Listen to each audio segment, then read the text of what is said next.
Outside the car, Hamas fighters and a huge crowd. Huddled inside, 3 Israeli hostages. Handed over to the Red Cross on their way back to their families after more than a year in captivity. In Tel Aviv, they'd gathered to watch history unfold.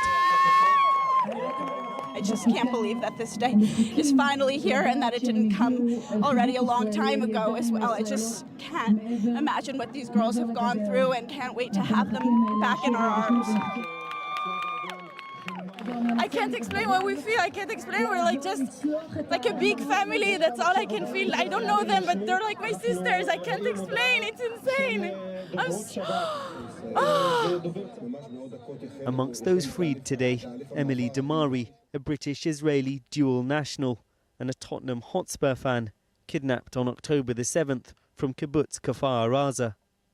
My beautiful, funny and brave daughter, who I love to the moon and back, deserves to come home. I need to hug her again, and I need to see her smile. Also released, Doron Steinbrecher, a veterinary nurse, again from Kfar Aza, and Romy Gonen, shot and abducted at the Nova Music Festival. We spoke to her mother after a previous ceasefire deal collapsed. We were so sure she will go out at Friday, and it was devastating.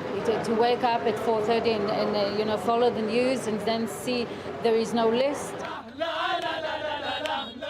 In Gaza today, as the ceasefire began, smiles, selfies, and most of all, a sense of relief. Here, they chant patriotic songs. My homeland, you're a paradise.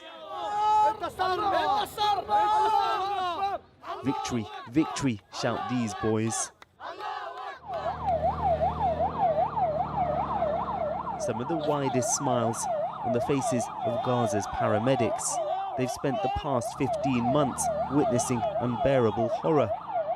Now, Israel's bombs, at least for the moment, have fallen silent. It's over, he shouts. Also parading on the streets, Hamas fighters putting on a show of force. Despite the bloodshed, they're trying to portray the fact they're still standing as a victory.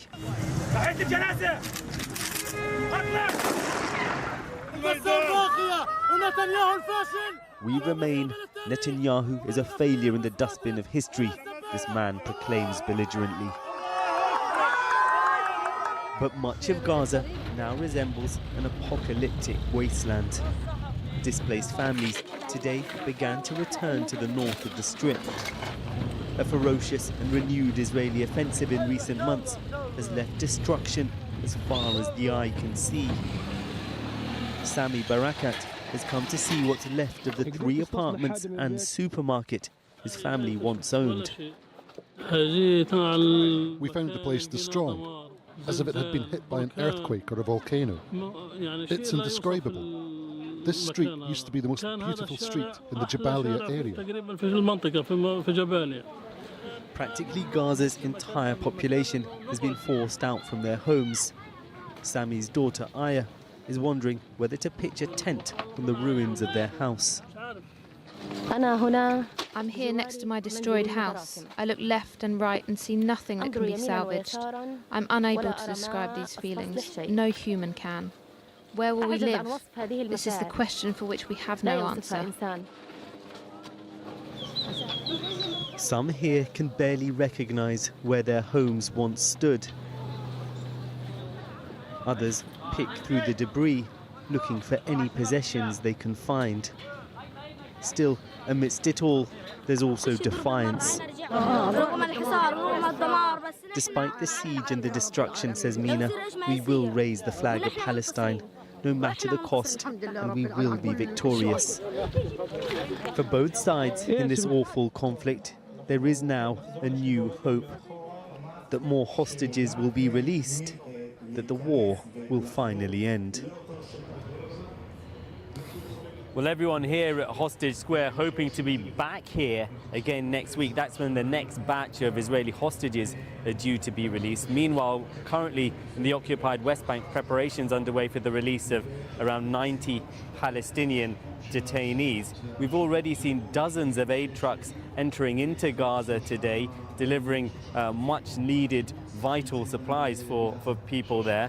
At the moment, families in Gaza who've been displaced to the south cannot yet return to the north. They'll be able to do that next week. But there are still concerns about how long this ceasefire will last, particularly whether it will go beyond the first 6-week phase. Ultra-nationalists here in Israel insist on trying to defeat Hamas militarily, whatever that might mean. You can see from the images today, though, the group's still very much on the ground there.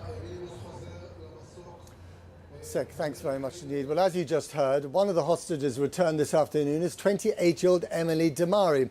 She was the only British-Israeli citizen still being held by Hamas in Gaza. In the last few minutes, these images of her with her mother have been released. According to witness testimonies from the attack, she was shot in the hand and injured by shrapnel. Her family has frequently expressed grave concerns for her well-being. But today, their lawyer, Adam Wagner, in London, confirmed to us that Emily had been reunited with her family.